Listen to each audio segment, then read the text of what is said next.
Hey, what's up, guys? We are here for my Week 6 battle in the NPL versus Adam, coach of the Kansas City Kakunas. We played him in the finals of NPL Season 2, so now we are playing him for a rematch in the regular season of NPL Season 3, so that's pretty cool.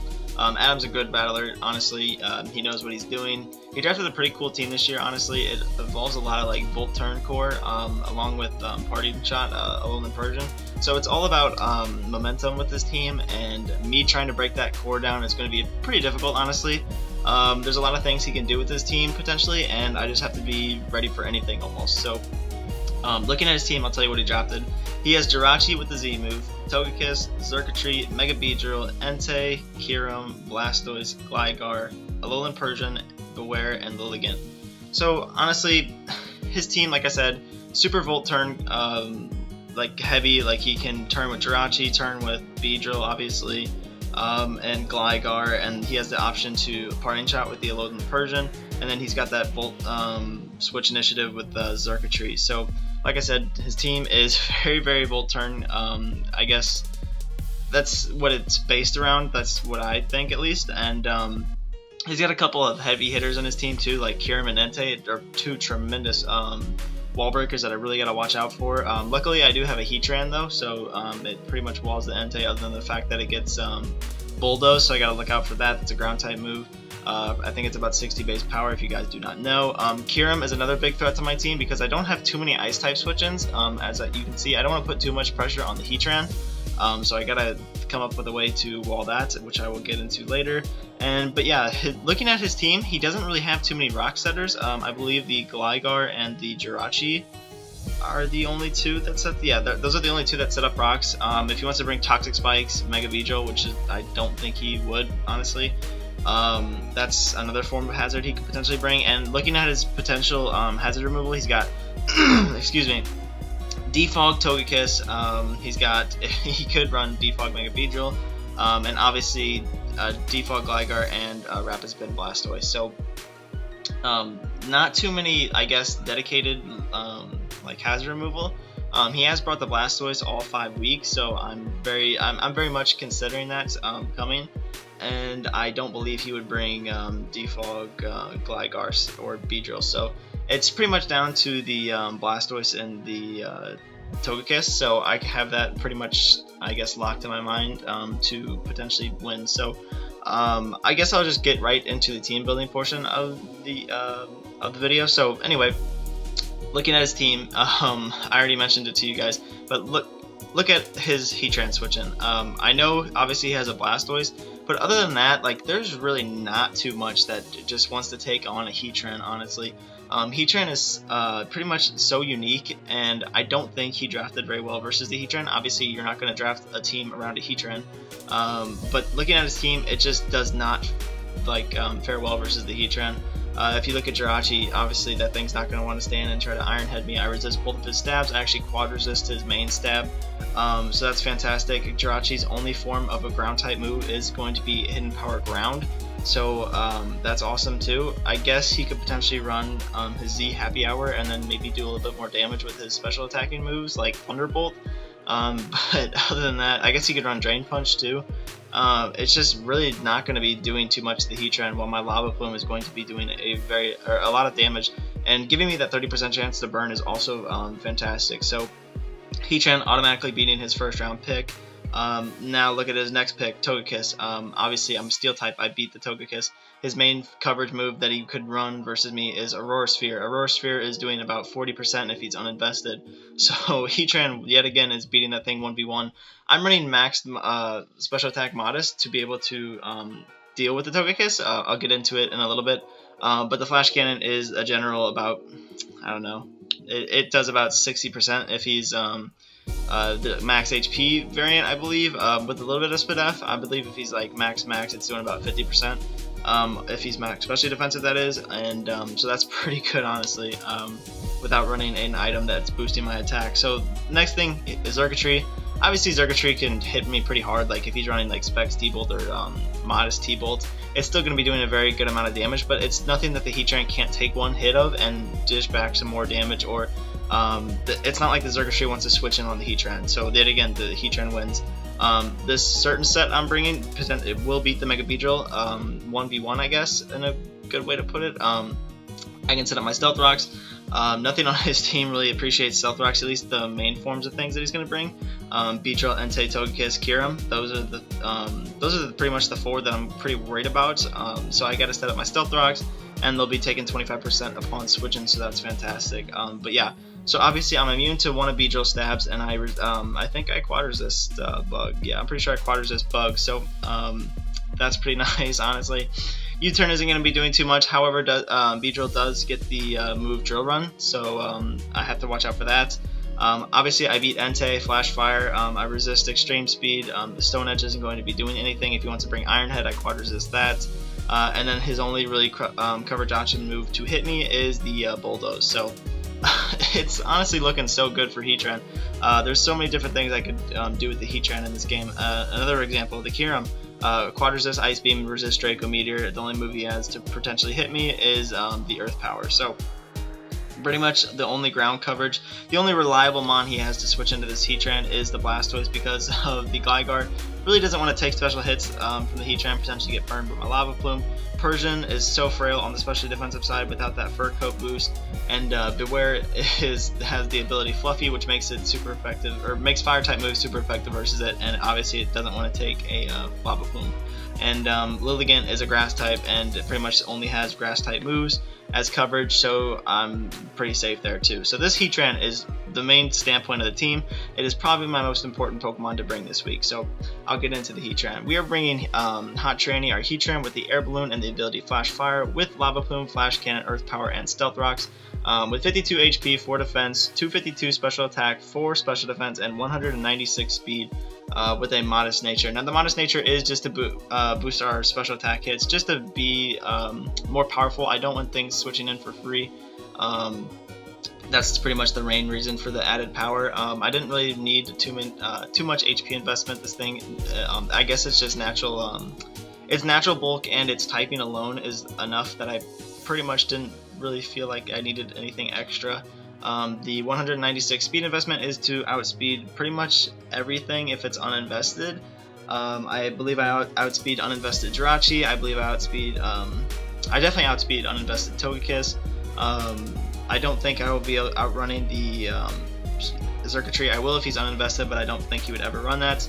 Other than that, I do believe it outspeeds the Beware if it is a like max speed adamant set, even though I don't think he would bring that. I don't outspeed max speed Jolly because I don't think he would bring that either. So another thing I outspeed is Gligar, so that could be pretty important. Excuse me. But yeah, I outspeed the Gligar, which is pretty cool. The only thing that I don't really have a good switch in, or like the only thing that this Heatran loses to 1v1 is pretty much the Blastoise. Other than that, it has a chance versus everything else on his team.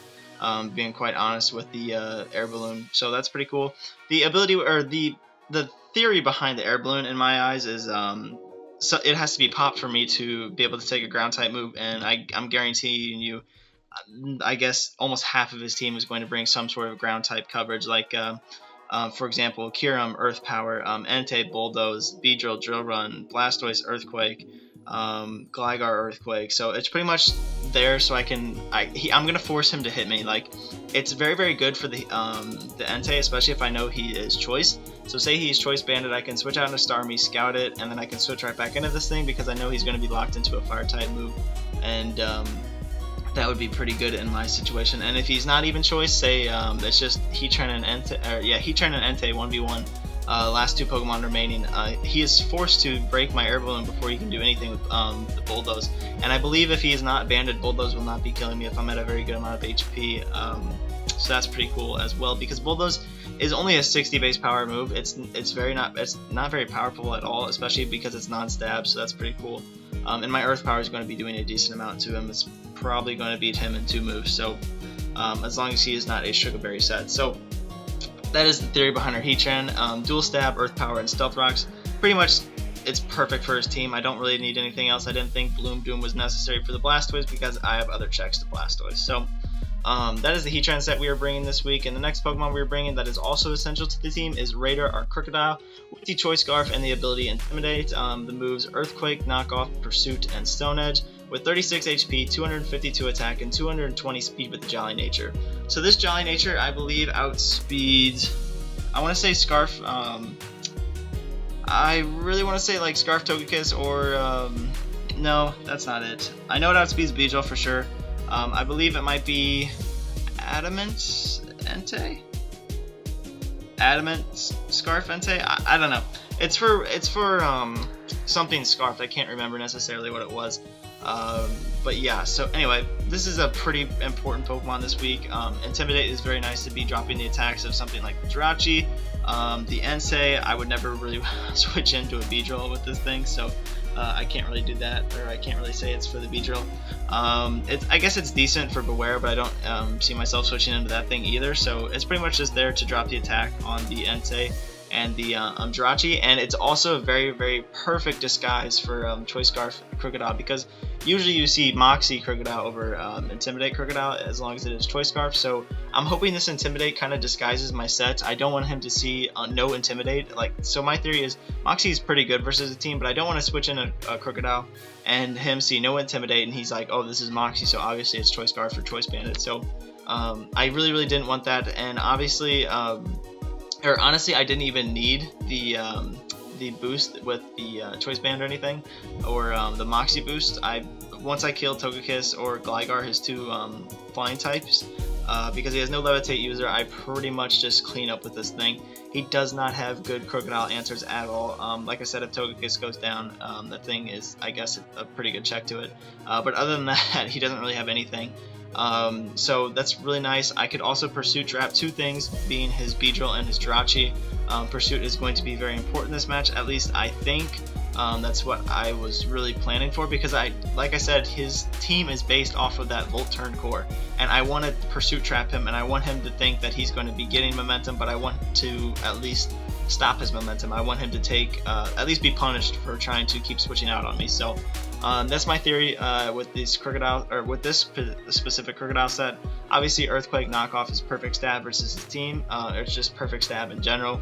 And Stone Edge to hit the likes of Togekiss and I guess Kyurem. Kyurem also takes a little bit from Stone Edge, a little bit extra, other than the Earthquake and knockoff. So pretty self-explanatory Crocodile sets. I OHKO the Beedrill with Earthquake. I OHKO the Jirachi with the Earthquake, I believe, if it's like an uninvested set.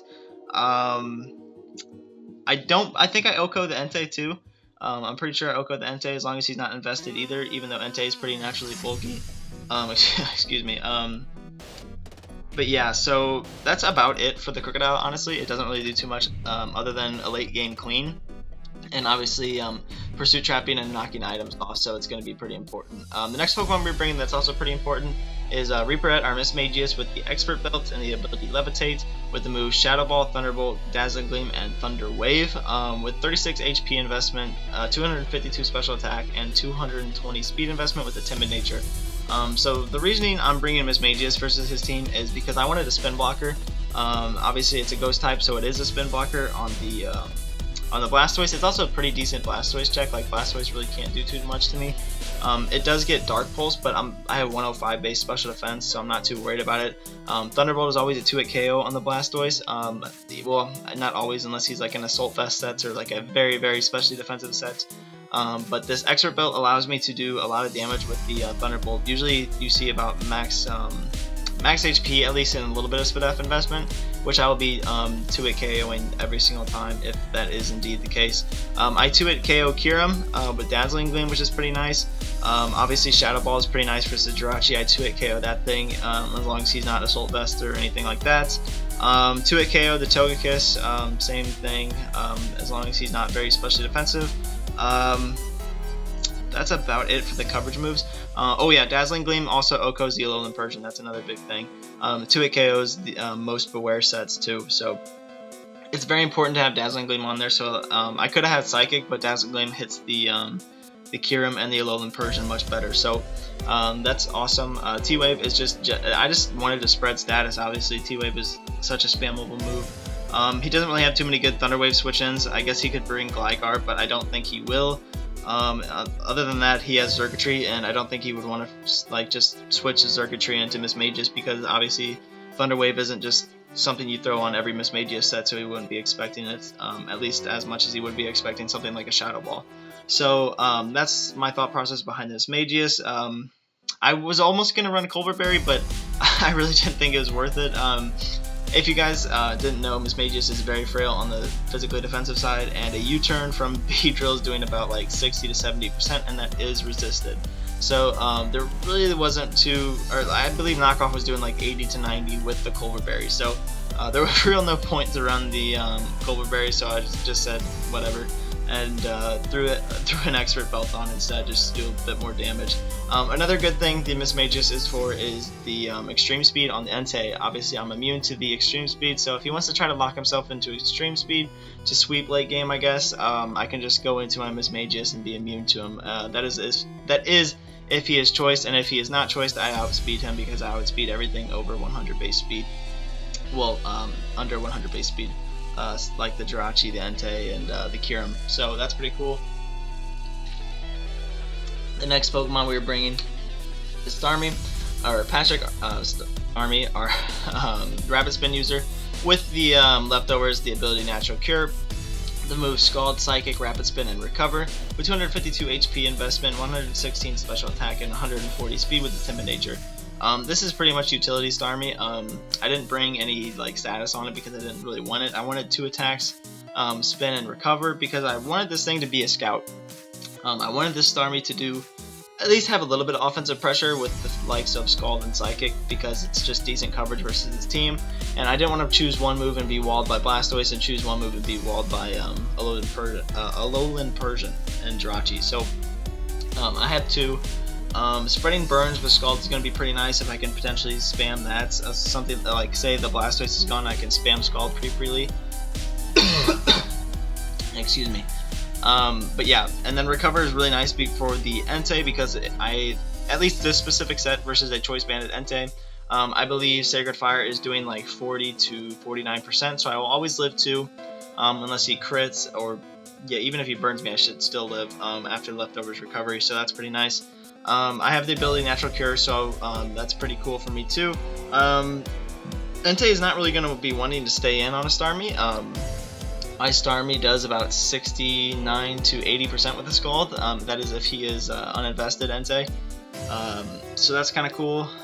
Psychic is there for the Beware mainly, and the Mega-Beedrill, if I can potentially catch that on a switch in. If he wants to be like very aggressive and switch into the Starmie, because he definitely shouldn't. But yeah, other than that, it's pretty much, I guess it's a decent Gligar check. Like, there's really not too much Gligar can do to this thing, other than U-turn on out, which would do about 30%, which is not that much, honestly. And Recover is just, I guess it's just there mainly for the, like, I guess eating Iron Heads and checking the Blastoise and the Entei. So that's pretty much it for Starmie. I am bringing Rapid Spin, even though I don't, like I said, I don't really think there's too many things on his team that get Stealth Rocks or Hazards. So I'm not really too worried about Hazards. As you can see, my team isn't very weak to Hazards this week either.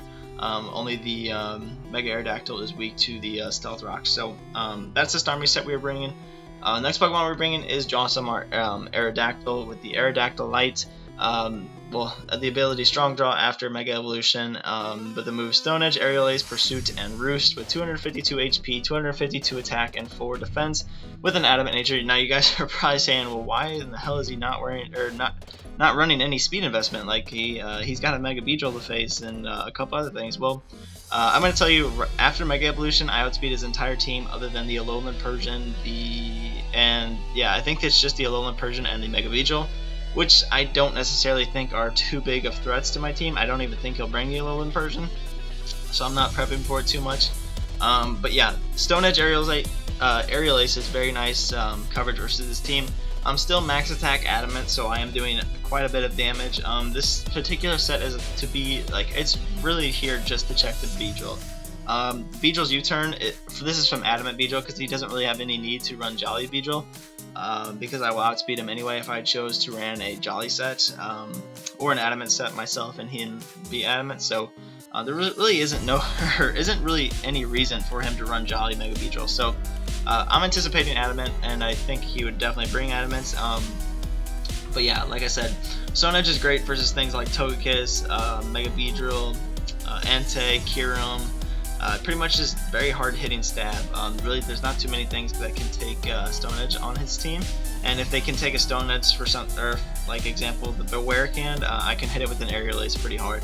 So if he's I believe if he's no investment, Beware, like maybe very low HP investment, Aerial Ace is a 2-hit KO. Other than that, if he's max HP, I'm pretty sure it's a 3-hit KO. Beware is very bulky, honestly. Aerial Ace is just decent coverage versus his team because he doesn't really have too many flying resists, but he also doesn't have too many flying weaknesses. For example, he only has the Beedrill and Lilligant, and the Beware. So that's about it for the flying type coverage, but I definitely wanted a move that would never miss and just be decent stab. The other two moves in this set is Pursuit and Roost. Roost is very reliable recovery versus the Beedrill because he can't necessarily beat me 1v1. I can OHKO him with an Aerial Ace or a Pursuit if he is switching out, and the Roost will be easy recovery. So the theory with this Aerodactyl is to Pursuit trap things like Jirachi and the Mega-Beedrill. Potentially the Entei too, if I know he's going to switch out with his Entei and he's kind of low and he wants to keep that extreme speed ability. I can Pursuit trap him and knock him out, which would be pretty nice, honestly. So that's my theory behind that. Same if he's scarfed into, like, I don't know, Energy Ball on Circuitry. Won't be doing too much to this thing, and he would want to switch out and save it for later. I can Pursuit trap it. So Pursuit is going to be very vital in this game, I think, and I really hope I can trap one or two things. So the last Pokemon we're bringing is Zelda, our Meloetta, with the Assault Vest, the ability Serene Grace, and the moves Psychic Shadow Ball, Thunderbolt, and U-Turn. With 252 HP investment, 252 special attack investment, and 4 special defense investment with a modest nature. With the moves Psychic and Shadow Ball and T-Bolt pretty much handle his entire team, honestly.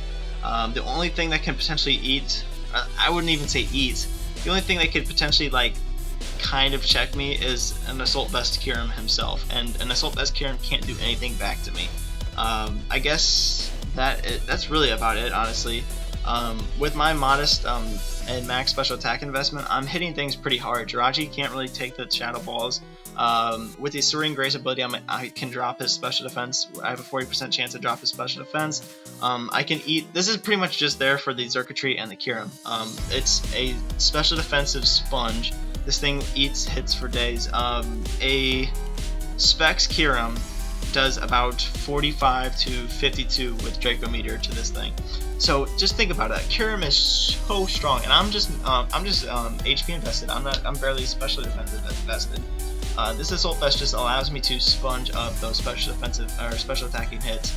I believe a Volt Switch from a Scarf Circuitry doing about 20%, 25% at the most.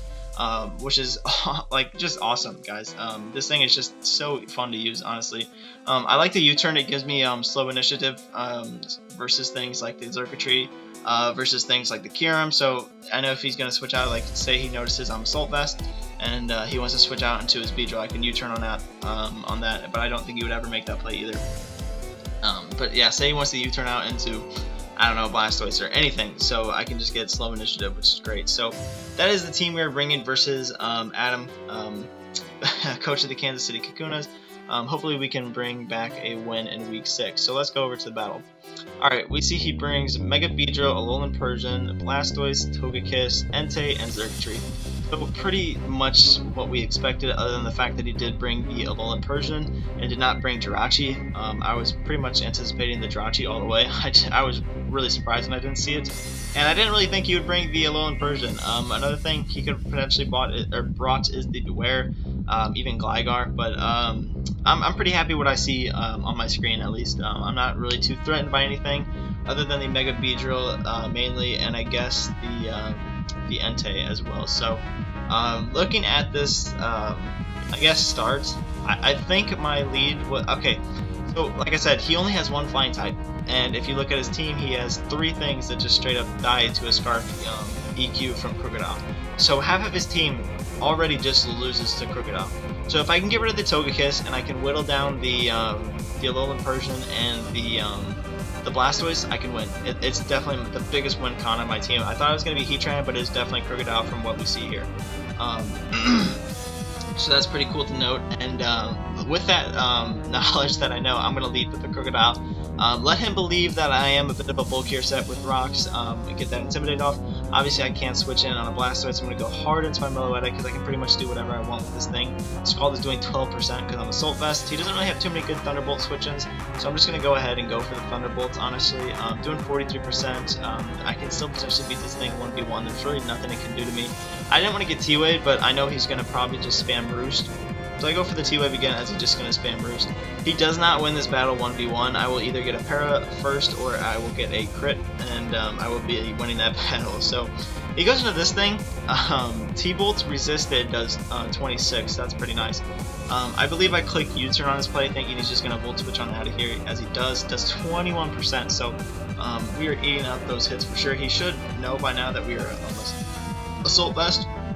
As he goes into his physical wall breaker Entei, and I'm able to U-turn on out of there, so that's pretty nice. I get a crit on the U-turn doing 9%. So I believe that the play is to go to Aerodactyl and pressure this thing out, because obviously I will resist his stab, and I don't think he would want to stay in and risk a Stone Edge or something. So I go into this thing, get my Mega Evolution off as he goes into the Alolan Persian, which is kind of cool.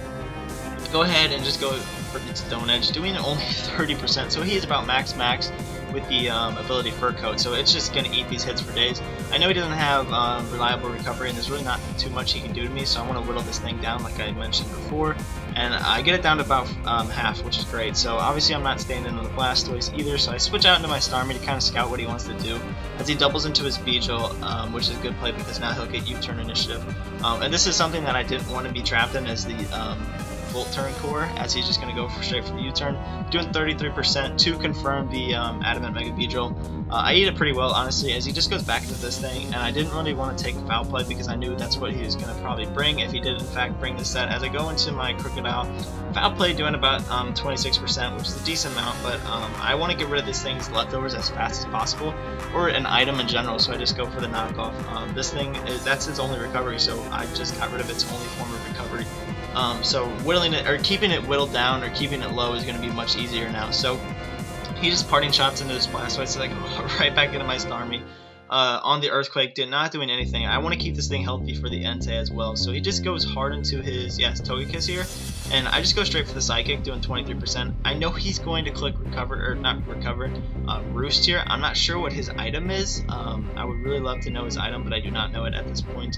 As I go into my Mismagius here, because I wanted to saddle this thing, make it much easier to deal with, as he just goes for the Air Slash, doing 36%. So I just go for the T-Bolt, doing 44%, hoping to get some Para, or seeing if he has Heal Bell. So he does in fact carry the Heal Bell, as I'm just going to go for the Thunderbolt again, and I do get the Para on the Thunderbolt, which I guess it does matter, honestly, like it does. It kind of sucks around, but then again he's just going to switch out into his Xurkitree on my Shadow Ball. So he goes to the Energy Ball, predicting Crocodile, but there's really no point for me to keep this thing around. If he wanted to click T-Bolt, I could go into Crocodile the next turn. So I just stay in and click Shadow Ball again, and I'm able to knock him out. So he goes back into his Beedrill here, and obviously my only check, or the only thing that can potentially eat a U-turn at this point, at least and not pop the Air Balloon, is the Mega-Aerodactyl. So I have to go back into this thing. As he doubles into his Beedrill, like, that's really his only play he can make. I'm just playing safe. He's playing pretty aggressive. Like, literally one hit and this thing will die. So I just sacked him as Magius because I didn't want Mega-Aerodactyl taking the hit as he switches out into his Alolan Persian here. So I just go into my Heat Train here. Perfect opportunity to, in fact, set up my Stealth Rocks as he parting shots into his... Where's he parting shot into? He goes into the Entei, and I really didn't have any reason. I didn't really know why he did this. I guess to pop the balloon. But he should have known, or at least thought Stealth Rocks was coming in here, so he, I don't know. I just didn't really get that play. He crits the E-Speed, which does 53%, but it does confirm that he's not in fact Choice Banded, because Choice Banded would be doing that much without the crit. But yeah, so he goes into this thing, it'll die to a Psychic. Crit did not matter, at least I believe it did not, so I guess if he was trying to defog away rocks or roost up or do something. So he goes into this thing. I have to go back into my Mega-Aerodactyl here because, like I said, it's pretty much the only thing that can just keep eating the U-turns, as he's going to take Stealth Rock damage upon switching. So now that my Stealth Rocks are up, he's taking much more damage. which is fantastic. I go back into my Starmie here because I don't. He's probably going to click Extreme Speed versus my Mega-Aerodactyl as he just doubles into his Beedrill yet again. So he's playing so aggressive with this Mega-Beedrill, which is totally fine because I don't lose anything from just going right back into it and sacking it, as he's going to take more and more stealth rock damage. So he still has yet to try to spin these hazards away, which is just blows my mind. I didn't want to go into the what do you call it, the Starmie, and risk the Skull just in case he was some bulky set or him doubling into Blastoise. So I just go into my Meloetta because I know I could take the foul play, as I just go back into the Heatran because now I can afford for him to pop the air balloon, because now his Beedrill will die upon the next things of Stealth Rock, as he finally goes into his Blastoise, guys. To spin these rocks away after he can only take one more. So I just Earth Power, do 33%, which is decent damage, as he's just going to spin the rocks away. But now I'm going to set them right back up. I want these rocks up, so I want the Beedrill to die upon switching. Earthquake doing 74%, so I even lived the Earthquake, which is kind of wild to me. Now we get a bit of mind games in here. He's going to protect and try to spin these rocks away as much as possible. So I'm just going to get some last ditch Earthquake or Earth Powers off on him, doing 34%. As he spins the rocks away, and I believe I set them back up this turn. Yeah, I just set them right back up, as he probably spins again. Yeah, he just spins again. He's trying to kill me with the Rapid Spin while keeping Stealth Rocks away. So this turn I do go for the Earth Power, predicting the Rapid Spin to come in as it does. And now he will die to the next Earth Power, so I'm predicting the Protect as I go for the Stealth Rocks, as he does in fact click Protect. So we do get the rocks up, but then again I would have to crit Earth Power for them to stay up, so it's only doing 30%. As he's just going to spin them away, and now I know in fact he's going to click a Rapid Spin on the very last move, so I'm just going to click Earth Power and knock him out. So we are in fact going to keep this Heatran alive. It is at 2%, but it could still be vital to the potential Choice Scarf Entei. We don't know what set he is, as I know he's just going to click U-turn and knock out the Meloetta. So this is pretty much where I know I won the game. If he was Scarfed Entei, he would have to like crit Flare Blitz here, because I did in fact intimidate him, and now I can just clean up with my Scarfed Crocodile. So Crocodile is going to pick up the last 2 KOs of the match, and we are going to remain undefeated in the NPL. So 6 weeks in, halfway through the season, and we are still undefeated. That's very good news for us. We are definitely in the playoff picture. We are on top of the league, on top of our division, obviously, which is also pretty cool. And we play, I believe, 3 more matches until we play our division rivals again right before playoffs. So I hope you guys enjoyed the battle. Let me know what you guys think of my sets. Let me know what you guys think of my, I guess, not my commentary, but what you guys think of my my theories or my team building process. I would really appreciate it. And yeah, that's about it. That's all I have for you this week. Next week we play Aki. We played him in the semifinals of the NPL Season 2. He is the coach of the Portland Crowbats. He was the NPL Season 1 champion, so definitely a good opponent too. Can't wait for that battle. So I hope you guys stay tuned for that, and I will see you next week. See you later.